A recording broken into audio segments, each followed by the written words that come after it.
Okay, in the last hour, we had Robert Perry on, the independent journalist, investigative journalist from Consortium News. The big story, the Bush Library, the Bush Senior Library, has just released a bunch of documents relating to Iran-Contra during the Reagan administration. And those documents point to the fact that we were selling weapons via Israel. We were selling weapons to the Iranians in 1981. Why? Because they point to the fact that in 1980, Bill Casey, the campaign manager for the Reagan-Bush campaign, went over to Madrid and had a meeting with the people who were associated with the Ayatollah's organization. Jamshid Hashemi was the guy that he met with, and said, "You hang on to the hostages, and we'll win the election, and then we will sell you all kinds of spare parts," which they did. And it became known as the Iran-Contra scandal, because we sold them the spare parts, and then we took the money and we bought guns and gave them to the Contras.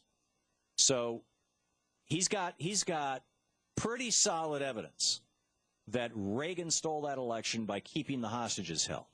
Now, here is from the LBJ Library. The Lyndon Johnson Library just released these tapes last year.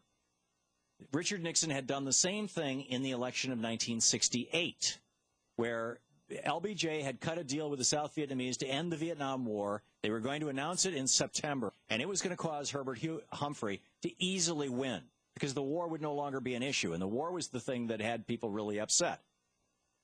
And Nixon contacted the South Vietnamese and said, "Don't do a deal. I'll give you a better deal. If you refuse to go to the Paris peace talks, I'll give you a better deal, and I'll become president." And LBJ learned about it because they were wiretapping the South Vietnamese. Here's what he said to Everett Dirksen, the senior Republican in the Senate.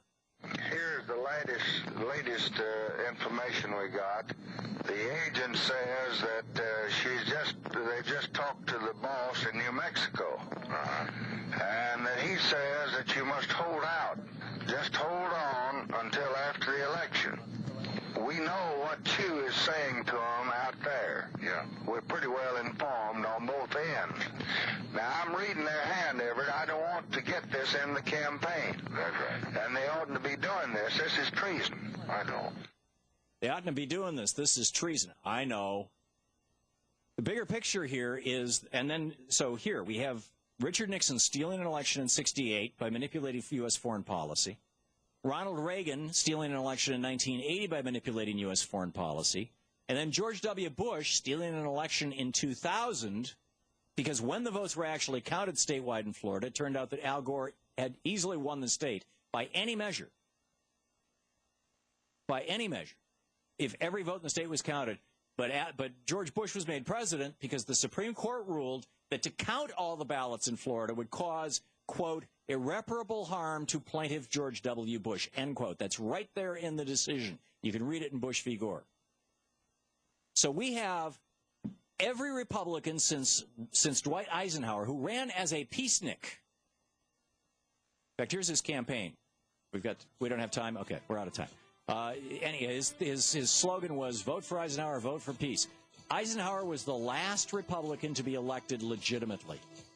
So the question, since the Republicans have stolen 3 major elections in the last 50 years, what are they going to do next year? How are they going to steal the election of 2012? We'll see.